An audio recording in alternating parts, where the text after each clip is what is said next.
world has changed. America has changed.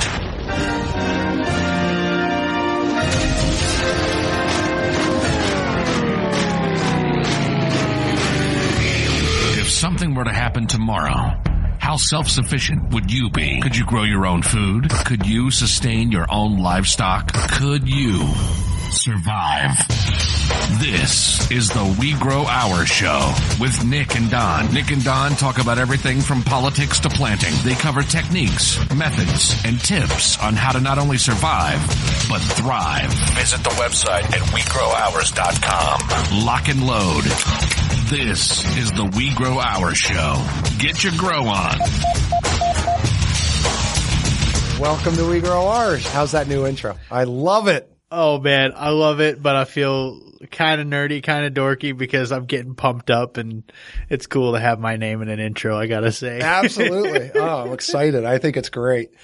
Oh, yeah. I really like the part where there's the boots in the background and, yeah, it's a bit extreme, but I don't know, lock and load. It's the We Grow Ours Show. I love that part, man. That's my favorite. Oh, he gosh. did a great job on that. So. Well, I think we just officially scared off all of our liberal audience. Yeah, I think so. We got enough great information on here. They're going to come back. In fact, today we are talking bugs. Oh yeah, bugs. Creepy, crawly, and delicious? That's right. Delicious. Nick's not going to eat them. No. I've already said it in previous episodes. I will grow bugs to feed other things and eat the other things, but I will not eat bugs. Well, I didn't tell you this yet. The homesteading conference coming up April 5th and 6th. Uh-huh. We've been talking about that. Well, one of my bug friends over there is sending us a plate of samples. So we're going to be serving some bugs if you guys come. Everybody wants to try some bugs. We're going to have some at the homesteading conference. I don't think you're doing a very good job of selling this thing. We're going to feed you some grubs. You're going to get your grub on with some grubs. You know, I don't know what they're sending yet. Maybe it's cookies. I mean, are you not going to eat cookies because there's bugs in them? You know what? Actually, I've come to grips that everything that you eat that comes off the shelf in the store or whatever, the FDA and the USDA allow for a certain amount of bug particles, parts per million to be in chocolate and any of those things. So corn, you get the grubs in the corn, you get the worms, applesauce. Oh yeah, applesauce. It's pureed before it gets to your table. You're going to eat some bugs. Absolutely. It's just the fact that I know that there's bugs in it and it's almost 100% bugs that is going to be bothering me. Well, and as we talk to these guys from tiny farms, we're going to find out that a lot of what they're doing, if you follow us on Twitter, I've got a lot of these bug people on Twitter. And they're telling me that, hey, we're making flour out of this stuff. They're taking the raisin crickets, dehydrating them, grinding them up and using them you're using them in the cookies and the energy bars, and you got huge protein levels out of these things, and it acts just like regular wheat flour. Really? Wow. Huh? Yeah. So, I mean, it's an energy bar, 60% protein. Let me put it this way. I am skeptical. I'm going to get you to eat a bug. I'm skeptical of this. Seriously, I'm not going to eat a bug. If it's flour, if it's bug flour, We're going to get them to eat a bug. I will try bug flour. I know. Get this. A 6-ounce serving of crickets has 60% less saturated fat, twice as much vitamin B12 than the same amount of ground beef. And that was on a PBS NewsHour report. Wow. It's good stuff. We're going to get you to eat it. Don, your definition of good stuff and my definition of good stuff, very, very. Well, I'll tell you what else though, Nick. These guys are going to they're coming out with some cool products. I don't want to give it away. I want to introduce them. We're going to get them on the line and talk to them. But with their products, you don't have to eat the bugs. Okay. You can grow bugs to feed to your other livestock. We're all about integration. Exactly. Yeah. And this is a way to integrate. This is going to be open source as well. So if you want to buy the kits, you can do that. If you're one of these do-it-yourselfers, you want to go out and build the kits, they're looking for people to do that, to help them out, to help expand this industry and get it out there. So if you've got a better idea, they're going to want to hear about it. Awesome. Awesome is our new flag word for edit here, please. Yeah. So that sounds good. I will try bug flour.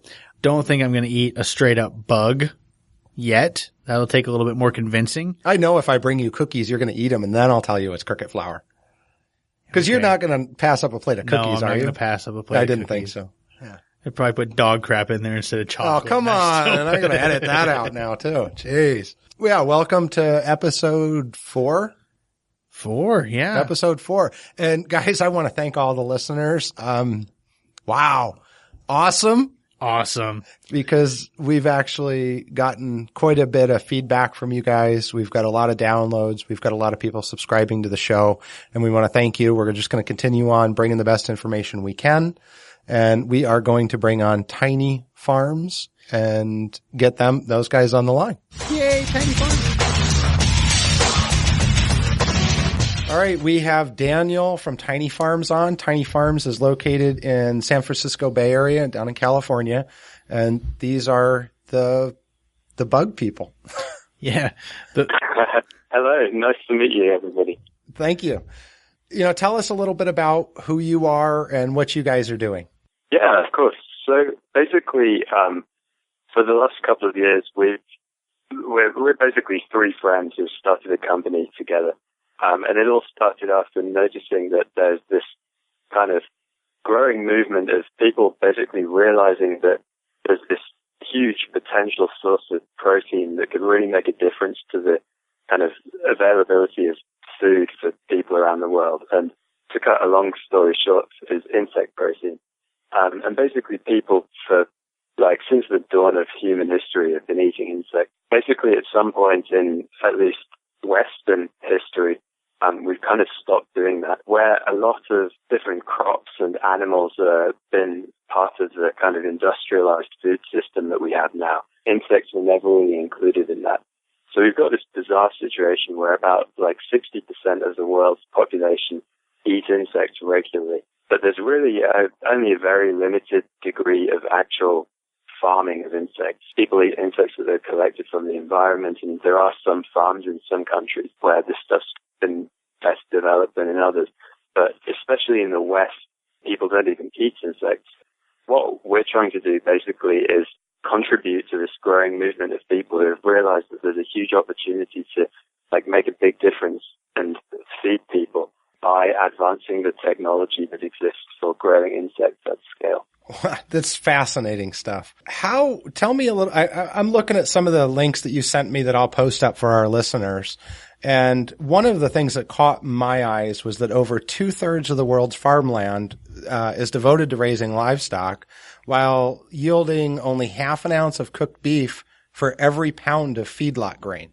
I mean, that's a staggering statistic. So tell me how this kind of fits in with what you're doing. Yeah, so, basically one of the big wins of insect protein, and there are quite a few different areas where it really has a lot of promise, but one of those is basically reducing the amount of feed and the amount of water and the amount of energy that it takes to grow a certain amount of food.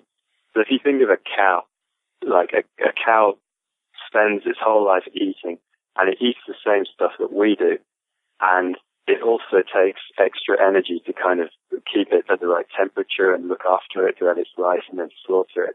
And basically all of those factors, if you look at how much energy it takes to look after a cow and feed it up, and how much it takes to look after the same weight of insects that's going to give you the same amount of protein, insects are far more efficient. If you take the example of, crickets, which are a popular insect for making human edible foods out of, if you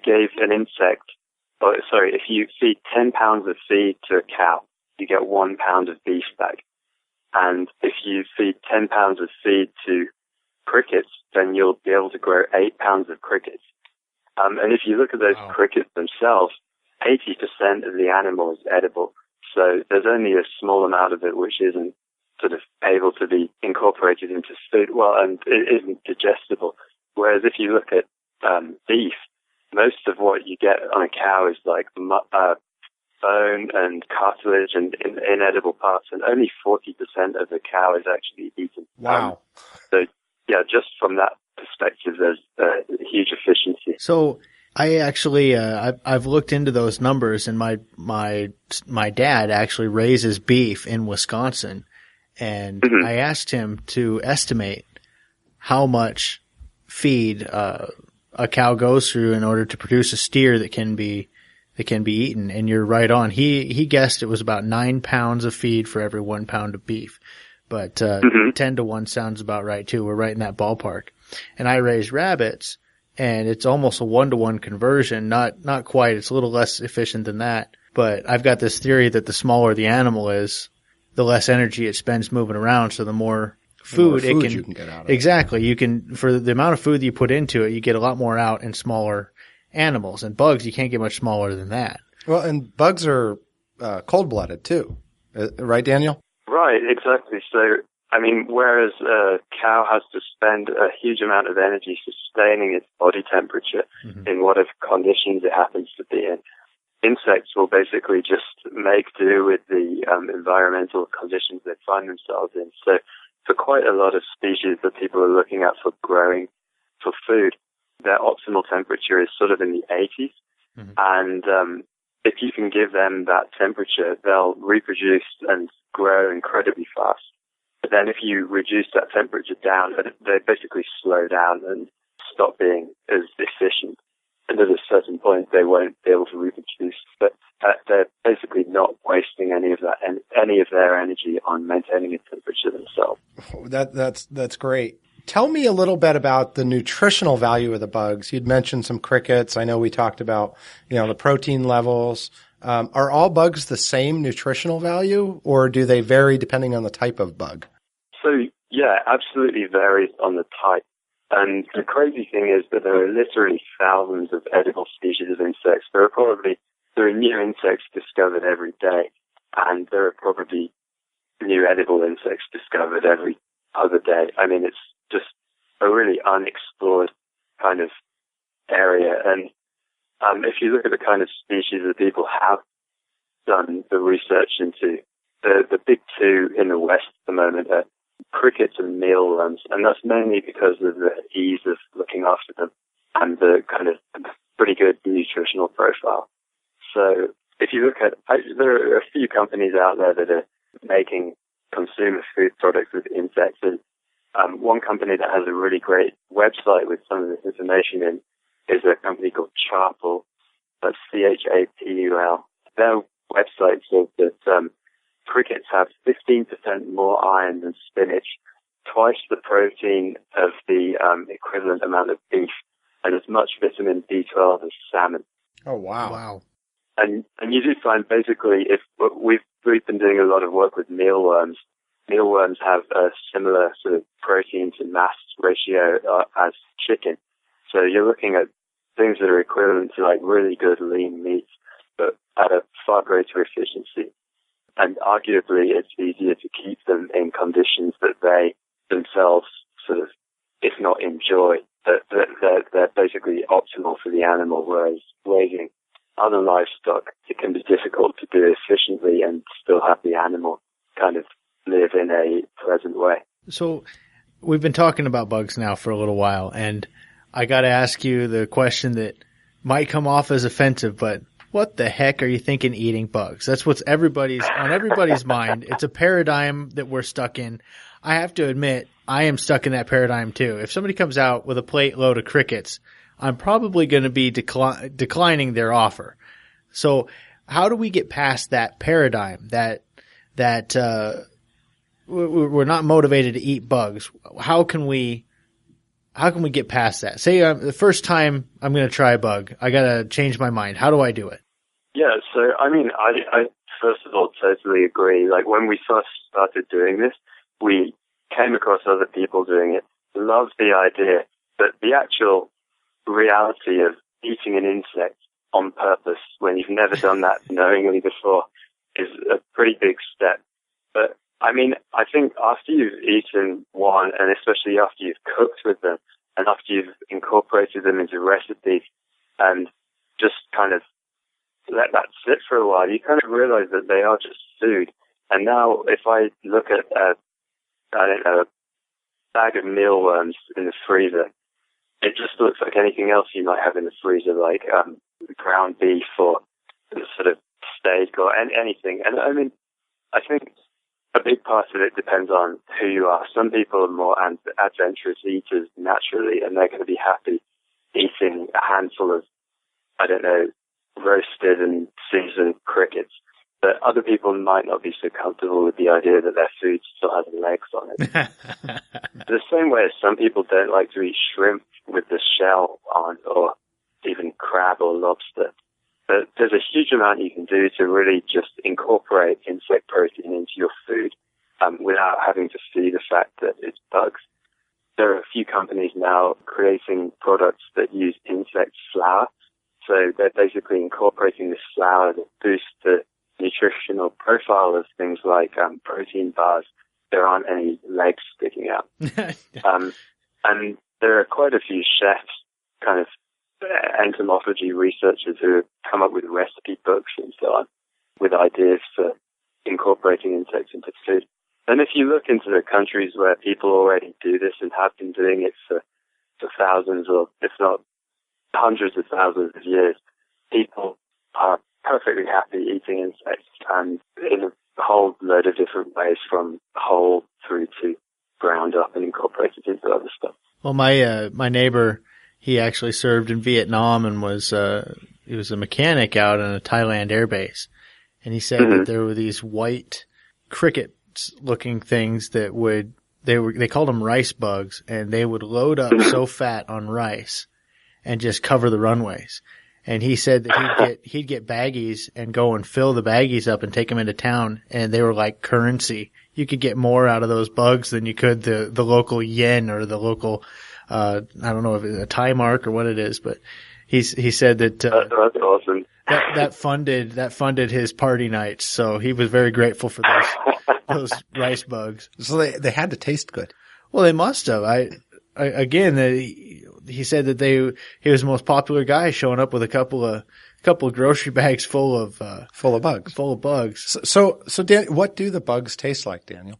I mean, basically it depends from insect to insect, but we found kind of few trends that are common to a lot of them, at least when they're served whole, which is that they're going to be crunchy. If you imagine a kind of a crunchy, nutty taste, depending on the fat content, you get other things coming up. So crickets are very lean, so they can have more of a kind of a drier texture, whereas something like a waxworm, those are really buttery and really do have like a kind of buttery, rich taste to them. And we've eaten all sorts of things, even to these large tropical cockroaches that we got. Oh, no. I might have a problem with that one. So the crazy thing is, you fry them up and they look really crazy, but they taste like chicken nuggets. Oh, no. Don't ruin chicken nuggets for me. Well, yeah, I mean, you never know what's in them to start with. Oh, yeah. I'm in denial, okay? Once they're fried up and they're covered and they don't have legs sticking out of them, I tend to eat them better. Well, you know, I was camping one time up here, and my son came across another camper and started asking him about different things, and the grasshoppers came up. So we ended up running around. We got about 30 grasshoppers. He taught us how to pull the heads off, which also guts them. Pull the legs off so they didn't get stuck in your throat. Oh. And we actually kind of put them in foil with a little bit of butter and salt. And I thought they tasted kind of like pistachio nuts. Very nutty flavor, and they were really good. So, you know, is that even safe to do, Daniel, is to eat wild bugs like that? I think we definitely advise against it, because basically you don't know the provenance of what you're eating, and that can always be risky. So you don't know if they've been in some land that's been sprayed with pesticides or fertilizers that you're then consuming. They could have been eating something that contains some kind of harmful bacteria. Generally, insects don't have as many diseases that affect them that can cross kind of infect humans. The same with mammal livestock. But it's definitely good to know where your food comes from. And so it's the same kind of wariness that you should apply to any kind of wild edibles, I think. And I mean, it's definitely getting easier to find edible insects that have been produced with human consumption in mind to buy. So if you're curious, there are definitely a few companies out there that can supply that if you don't want to grow them yourself, which is pretty easy. Okay, so how would you describe a food grade bug? What does it take to make bugs food grade? Because usually food grade means doesn't have bugs in it, but that's really hard when you are eating bugs. Right, yeah. And it's definitely something that's outstanding at the moment with this whole developing industry is what do we consider a food grade bug? If you look at what people have been trying to do, basically there are kind of government regulations for the keeping and handling of livestock. There are regulations around the preparation of food and the preparation and storage of meat in particular. And there are guidelines that already exist basically for other food groups. And the best guidance that people have heard so far from regulators is that basically if you prepare insects for for human consumption in a way which is equivalent to the way that you would prepare any other meat or fish product, then you should be safe. And that's really what I think we stand by as well. It's basically something that should be treated as meat. And so if you're thinking about what would go into food-grade insects, you want to be feeding it foods that are safe to be part of the human food chain. You don't necessarily want to be feeding them, I don't know, kind of waste or things like, we often see there are insects you can buy which have been raised for feeding to pets, and they can ship them out to you sometimes in newspaper, or they live amongst paper egg cartons which they kind of chew on, and so they've taken things into their system which maybe aren't a good idea to add to your diet yourself. What we do, all of our bugs are raised on organic grains and vegetables, basically. Okay. So let's say I want to take the bug by the horns and start raising my own. I want to find a good stock to start with. How can I be sure that, like, for example, you're actually talking to a guy that produced reptile feed for a long time. And one of the things we were running into with crickets is they would get these little arachnid type parasites on them. And it was fine if you were feeding them to reptiles. But if somebody bought crickets to feed them to their arachnid, and they've got these little parasites on them, they would then, they could never get rid of the parasites. So how can I pick out bugs that do not have a parasite on them? So I think it all depends on the species again, and then depending on what you're doing with them, things like that may or may not be a problem. It's a bit of a shame that I know the mice that you're talking about, and I can't think of any research which considers whether those are safe for human consumption, but I think there's a fair chance that they are. Since they're kind of a bug anyways. Yeah, I mean, and they're so small and the mass of them is so low that it's, I mean, this is all kind of unknown at the moment. So it's that kind of question that we need to help answer. But with regards to actually finding a source of insects, the best thing to do basically is it doesn't matter so much where you buy them from or obtain them from, as long as you don't eat them right away, but allow them to go through a generation. And then make sure that your entire crop or your entire herd of insects is basically the descendants of the first batch that you got. And then you're going to be basically minimizing the amount of potential contamination because they're not going to have anything in their gut, which was introduced after they came into your... Yeah, they'll be clean, that second generation. Yeah, exactly. All right, so another question for you. In this area, people are spending quite a bit of money to feed their pet reptiles and tarantulas and all sorts of creepy crawly things. To be honest, like I was saying earlier, I was in the pet feed industry. There was a void in mealworms and crickets. What advice could you give somebody that's wanting to get into this industry? Is that a viable source, would you say? Yeah, I think so. I mean, if you think about the problems that you have if you're a reptile owner or basically someone who needs live insects, it's going to be at least fairly complex to get the insects from wherever they're grown to your house. And you find that a lot of places you can buy insects online to feed your pet, and they're pretty expensive to begin with. And then on top of that, you have this huge shipping, and then because they're getting flown around, and they also won't ship to certain places because of the climate. And even if they will, sometimes a whole load of them will die in transit. Plus local laws. Yeah, exactly. So some species can't even be shipped between states, and some are just completely disallowed within the state altogether.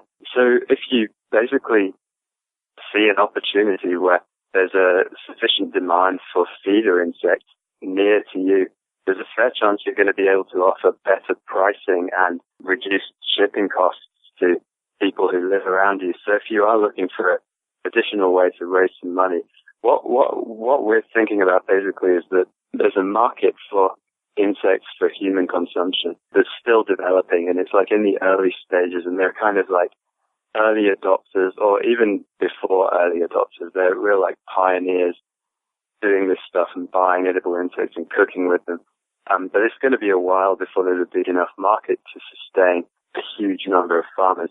But because there's already this like well-established market for people who need to feed insects, we think like that's going to provide a good stepping stone for people who are maybe wanting to start their own insect farm, make some money to support it, and then be in a great place to basically expand with the food insect market as that happens.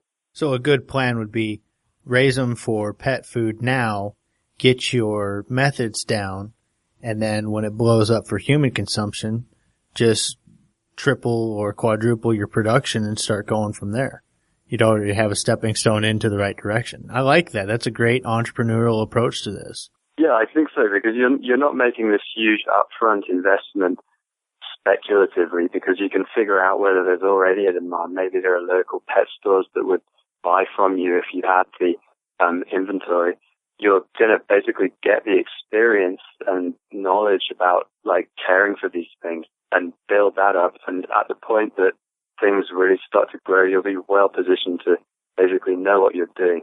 Basically, if you look at the prices that people are paying right now, as I said earlier, there are quite a few companies that are making food products containing insects.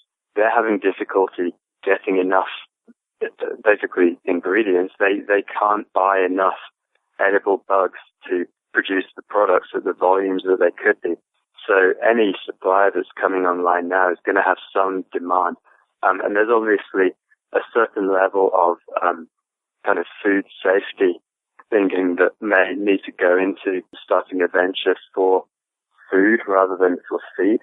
So let me make sure I'm on the right track here. So there already is a demand out there for food grade insects. Yeah, absolutely. You look at companies like there's a company called Exo that has some really great, basically cricket protein bars. There's another company called Charpal. There's a company called Bitty that's making insect flour that you can buy to cook and bake with. And there are quite a few other companies who are basically building consumer products that are designed to be not just for people who are curious about this stuff and maybe doing some like homebrew experimenting, but people who would actually just buy these products in a shop, like in a health food shop or in a supermarket. And that's really where Tiny Farms comes in. I mean, the name actually comes because you guys are producing open source farms. Is that right? Exactly, yeah. So the whole point of what we're doing is basically we see this like huge opportunity for insect protein to make a difference to people's ability to feed themselves adequately, basically. What we desperately don't want to happen is that this opportunity is wasted because not enough people are able to produce enough insects to feed the demand at this like early stage. And basically we don't want the whole thing to fizzle out. If you look at the developments over the last couple of years, it's gone from being this really niche kind of obscure thing to getting more and more media coverage and then getting attention from organizations like the FAO, which is the United Nations kind of food group. Basically, all this momentum is building up that's leading to people being able to think more about their food and how insects might fit into that. Yeah, and you actually sent me some links that I'm going to post to the FAO article. I actually ended up reading through the whole thing because I'm fascinated by this whole insect thing. I think there's going to be a huge market for it, not only in the health food, but one of our core listeners are what we call preppers. I don't know if you're familiar with preppers, but this looks like something that can not only integrate with the livestock that we're teaching people how to raise, but something that they can do in a grid down situation where it will supplement the livestock, their chickens. It can supplement themselves off of this food too. So I see a big prepper movement into this that I'm not seeing out there on the market yet. And that's one of the things that drove me to Tiny Farms and to find out more about this. I love the health food side of it, but I think there's a whole nother market out there. And that's what we want to introduce a lot of these people to is, hey guys, start growing this so we can supply the demand that's there now, make it more mainstream, make some money while doing it, because we're all capitalists here. And so integrate everything into this local food movement. Oh, for sure. And that's really interesting that you mentioned that, because my co-founders and I, the project that we were working on before we realized this edible insect movement was going on was selling disaster preparedness kits. So we were actually kind of immersed in this space and starting to look into things like self-sufficiency and sustainability from the point of view of increasing food security. And that's what led us into realizing that this whole thing existed in the first place. And I think it's got a huge, huge potential impact that it can make in basically improving the reliability and dependability of protein supply for like anything from people at an individual or a family level up to a community level, or even to the scale of whole kind of countries and parts of the world. Absolutely. The third world countries and even first world. One thing you can do with bugs, which you struggle to do with other sort of mammalian livestock, is to genuinely grow enough to sustain or to kind of accommodate an entire family's needs in a really small area. So whereas you might have a cow that needs acres to roam and grass and it needs a decent climate, you can grow enough bugs to feed a family in probably the space of a garage. Well, and that goes right along with what we do with the rabbits. Nick owns a company called Hostile Hair, and he's figured out what we call them, rabbit systems, meat systems. Live food storage. That's one of the big things we push. So tell me about the open source project. Tell me about the kits that you guys are going to be selling. And then along with that, tell me about the bug cannon. I saw something on your website about a bug cannon. I've got to know more. Absolutely. So, okay, I'll start with the open source idea. And I don't know if this is going to be like a familiar concept to all of your listeners or not, so I'll just explain a little bit. The idea of open source kind of originates with the free software movement, and the idea is that rather than inventing something and then locking away the kind of secret behind it, so by patenting or just trying to keep stuff secret, you do your research, you build your product, and then you give the designs away. And rather than having the impact that you'd expect of kind of meaning suddenly all these competitors spring up and take away your business, the reality is that basically you create a community of people and users and contributors that can feed back into your product and make it far, far more effective and far more resilient than it otherwise would be. So you guys are going to have a community around this as well. Yeah, and we already do. In the early days of it's the early days of our community, but we have a forum at openbugfarm.com/forum.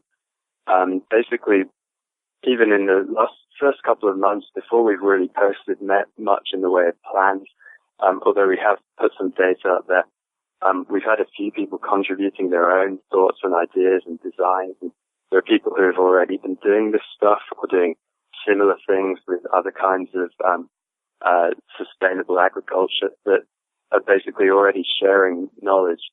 And in the next couple of months, we're going to be really knuckling down and getting detailed plans and information out there about how to grow mealworms, which are the species we're starting with. I'm looking forward to that because I know I spend a ton of money on mealworms for my quail and for my chickens, and I really want to learn how to do this. And I think the ones I'm getting are from China. Yeah. You know, and I like to feed all of our animals organic. I'm buying something from China to increase the protein levels especially for the quail. I don't even know where these things are coming from or what's in them. So yeah, I'm very interested in growing our own. Heck, we grow ours, right? Well, at least you know that you're getting plenty of mercury in your mealworms coming from China. Which passes right to the eggs. That's perfect, right? So tell me about the bug cannon, Daniel. Sure, yeah. So what we did, this was basically, last year there was an event locally that was designed as a kind of food startup hackathon. And we went along to this hackathon really just with the idea that we were doing something cool and we wanted to share like the subject behind it with people who might not have heard of it. And our problem was that, the idea was based on this problem, which is that it can be difficult to sift out mealworms from the meal that they live in. Basically, when they get to the optimal size for harvest, you want to harvest them, separate them from whatever they live amongst. So that could be like wheat bran or cornmeal or something like that. And they're kind of small, brown, maybe up to an inch long, shiny, difficult to handle and difficult to get out of this mixture. And so we're trying to figure out ways of doing that, and things like mechanical vibration to separate them from the meal. And we're looking at things like using the different properties of air resistance that the bugs have as opposed to the meal to try and sort them. And we ended up hitting upon this idea of what we ended up nicknaming the bug cannon. And what that was basically was kind of a long tube. At one end there was a fan, partway down, carefully calibrated through hours of very messy trial and error. There was a slot. And underneath, in another place a bit further along, was another slot. Basically, we calibrated this thing so that you drop the bugs in, the mixture of bugs and meal, through a hole in the top. The jet of air would blow the bugs and the meal up the tube, and the tube's at an incline. And at a certain point, the air isn't sufficient to keep the bugs going, so they just kind of stop. And that was where the second hole was. So they just drop down into a bag underneath, and all the meal would blow out at the end. Very cool. And like I said, we spent ages calibrating this to get the slots in the right place. Every time we did that, we got a big gust of bugs and meal flying out of the end. And this thing was indoors. So we're basically covering this office with bugs and bits of meal and all sorts. Nice. But it was a lot of fun, and we came up with something that maybe it makes sense at a large scale. I think it could be an effective way of separating bugs, but we've since hit upon a much more straightforward, much more elegant way of doing this, which is going to be part of our V1 mealworm farm. And it's basically based around allowing the mealworms to sort of self-clean and self-harvest. Nice. Now, I actually have a suggestion for that. This is a tried and true method that I was playing around with in my in-laws' backyard. My in-laws were very nice. They gave us the back porch that I could raise a couple of snakes, and they're little ground snakes. And I'm kind of a cheap SOB, and I don't like spending 13 cents a piece on crickets. So I went and I found an old pool filter that was an inline filter that you hook up to your pool vacuum hose. And it had a net built into it, and it was clear, so you could see all the contents coming through. The holes were big enough that dirt and dust would go right through the holes. But what I did was I took this thing and I stuck it to a shop vac. And I would go in my backyard and overturn stones and stuff, and there was crickets and cockroaches and everything living under there. And I looked like a guy right off of the Ghostbusters. Just and I'd suck up everything, and it would separate it. And eventually I'd have a big net full of crickets and cockroaches, and I'd just dump it in there with my snakes and and they'd have a cornucopia of awesome bugs to eat. Nice. So Yeah, there you go. with that said, Daniel, tell me where our listeners can find you. I'm going to put a bunch of links up, but what's your website and your Twitter, your Facebook? What's all your information? How do we get a hold of you? Yeah, absolutely. So I think the important thing is our Open Bug Farm website. And you can find that at www.openbugfarm.com. And there's links on there. There's a video explaining what we're doing in more detail.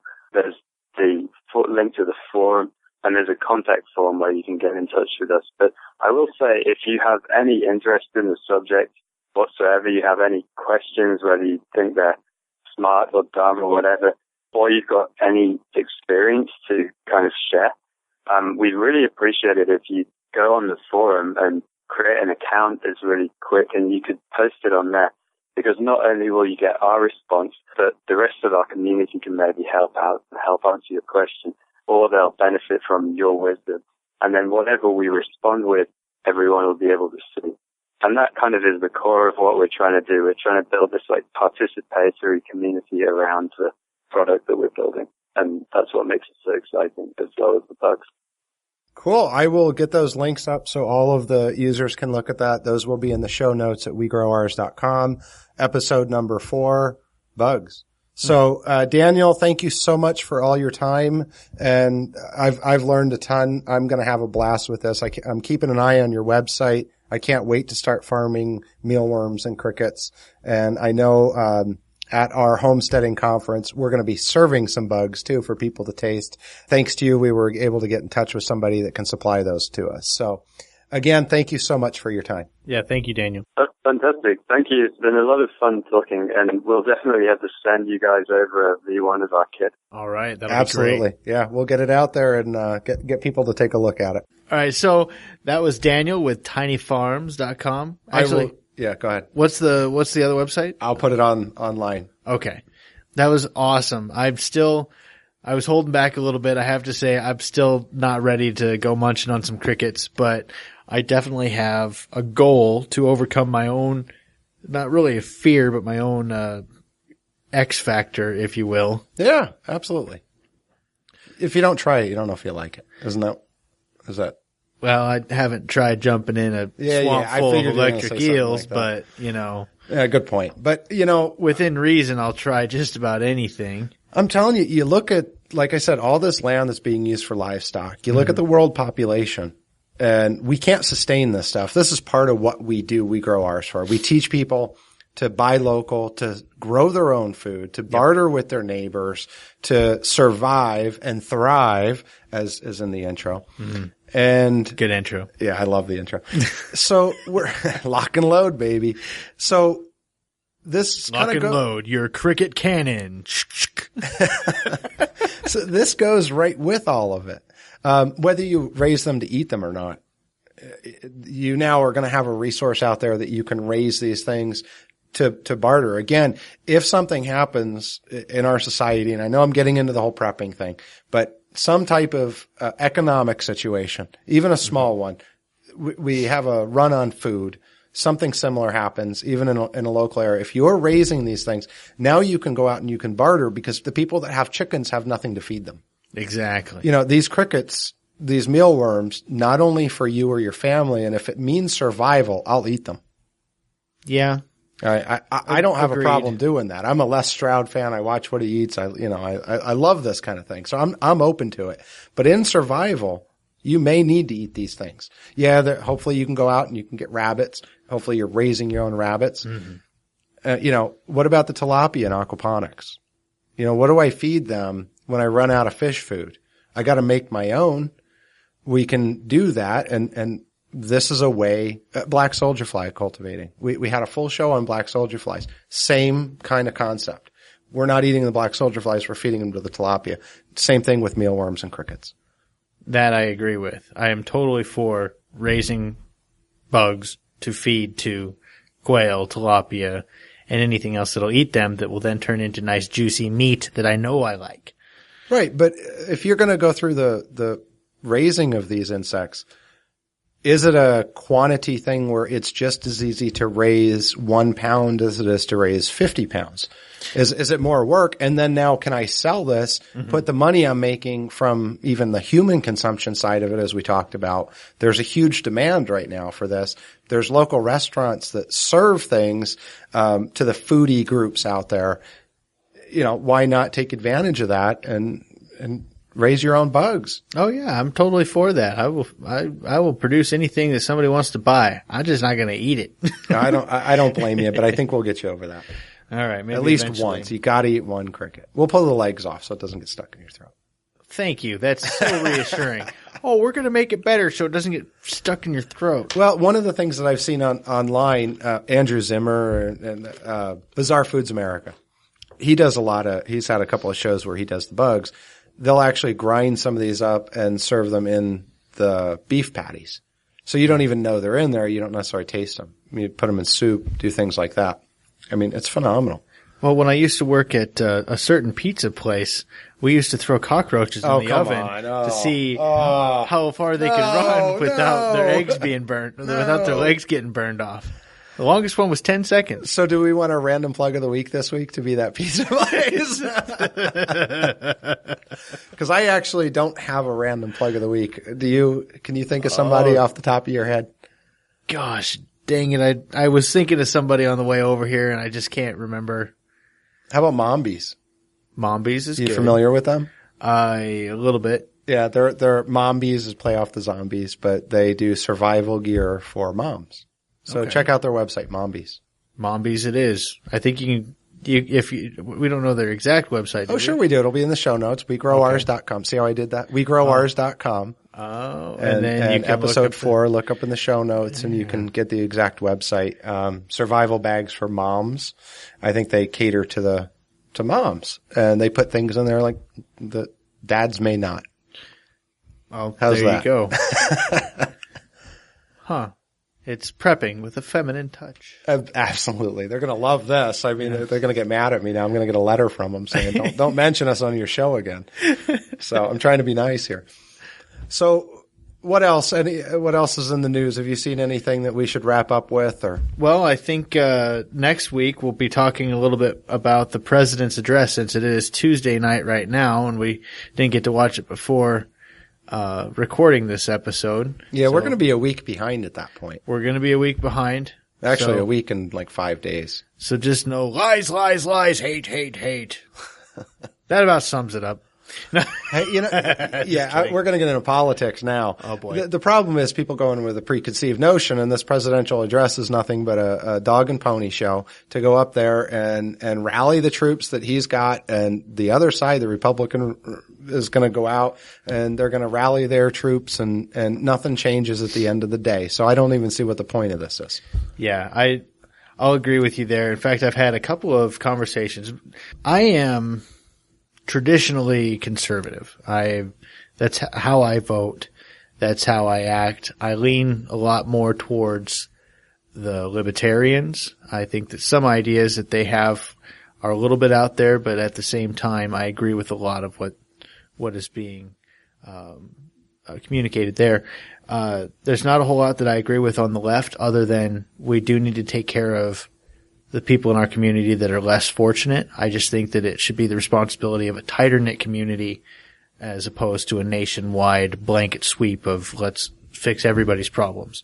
So basically what I'm getting at is right now we have a split right down the middle of society. We've got divide. It's not just a split, man. This is a divide. Yeah, chasm. Yeah. So we've got, we'll just call it how it is. The liberal left does not trust big business, and they don't trust how things are being moved. And we'll just focus on food for a second. They don't trust Monsanto and Monsanto's control of the market and all of the things that Monsanto does to make money. And they blame it on capitalism. The right Republican side doesn't like big business. They don't like. That's right. They don't like the control over the private sector. They don't like the high taxes. They don't like any of these things. And they blame socialism and communism. or social programs. Yeah, and regulations. Yeah, things that spend all the money. Exactly. So, but when you look at both sides of this government coin and the big, huge business and the government elected officials, not so much the elected officials, but the appointed officials. The revolving doors. They are revolving doors. So people, if you happen to be leaning left or leaning right, this is the great uniting thing. Yeah, what we eat every day, that's what is going to unite us in this. It would be nice to see people come together and stand up against companies like Monsanto. And you can go on Facebook, Twitter, you can look at these things. People are out there. I actually, on our Twitter feed, we have left and right, because I believe I'm a libertarian, straight out libertarian. Crazy SOB. Crazy SOB. Yet I believe that both sides, all humans can come together. We can agree that food needs to be protected. That doesn't necessarily mean that means by getting big corporations out of it. We need to bring it back local. And guys, I know, I'm not going to get into the whole global warming thing and all this other stuff, but we need to respect our environment. Exactly. And the left and right can agree on this. So, well, it's basic. You don't crap where you sleep. Exactly. That's what I believe. If you hurt where you live, you can't produce your own food. I look at, for example, my dad's farm in Wisconsin. We threw fish out into his little pond that's at the bottom of a ravine, and up above on both sides of the hill, he's got corn and I think he had soybeans at the time and different seeds planted there, different crops. And we couldn't get these fish to grow. We couldn't get these fish to live in the pond. It's a huge pond. It's got fresh stream water coming into it. And it's got nice duckweed growing over the top of it. It looks beautiful. And these fish, it couldn't survive in 8 feet of water. I had no idea what was going on until I took a capsule of it. And I went to the local pet shop and they tested for nitrogen content. And it was through the roof. But here's the deal. The water was clear. It was clear, but it was still testing super high in nitrates and nitrites. So how is that possible? The answer is synthetic fertilizers. They suspend better in water than your natural stuff. It doesn't come apart. It doesn't solidify and sink. It's suspended in there. And with all that nitrogen in the water, these fish didn't have enough oxygen. And we can't, to this day, we can't get fish to grow in that pond. Where's the pesticide coming from? It's not pesticide. It's the fertilizer. It's fertilizers. But synthetic. Where's it coming from? Well, I asked my dad. He said that in order to keep the corn growing, you have to put this stuff on there. Yeah. And see, that's where this comes into education and sustainability. What's the movie American Meat? Have you seen it yet? I haven't seen it yet. You've got to watch it because that's what this talks about. So this is, again, something left, right, middle. I don't care where you're at. You can come together and start learning about your local food supply, start educating other people and saying, I'm not asking you guys to go eat insects, okay? Mm-hmm. I'm asking you guys to start thinking small, tiny farms. Yep. To start thinking about rabbits, to start thinking about aquaponics, to start growing your own fruits and vegetables. Left and right, it all comes down to community and survival. If you're going to grow too much, give some away, teach some other people how to do it. Exactly. And don't worry about politics. We've got to come together as a people again, and put politics where it belongs, which is on the side. That's right. I think that I think both sides will agree that you follow the strings from the puppet politicians. They all go to a few people that are really in power in this world. So, yep. Not to be a super conspiracy theorist guy, but it's just how it is these days, guys. Yeah. So, community first, then worry about politics. Worry about the human being standing next to you, and don't care what they think, because I'll tell you, you've got a lot to learn from them. Yep. Left and right has a lot to learn from each other. So with that said, you guys, thank you for listening. WeGrowOurs.com, at WeGrowOurs on Twitter, Facebook.com / WeGrowOurs. There you go. Nick got it. Yay. Yeah. Thanks. You totally just pointed at me and I'm like, what'd I do? What do you want? 2, 1. right. Awesome. Oh, I got some editing to do tomorrow, and it's too late to do tonight. That was loud, dude. You peeked the thing. Do that. Hey, kids, it's WeGrowOurs. Attention marijuana users, potheads, and stoners. WeGrowOurs is not dedicated to the growing of yours, quote unquote. So please disregard any messages here. But if you want to contribute to society, start growing yours, as in your food, as in your munchies, as in just get off the weed. The opinions of Nick Klein on We Grow Ours do not necessarily reflect the opinions of Don Cupper. If you want to grow your own marijuana, feel free, as long as it's legal in your state.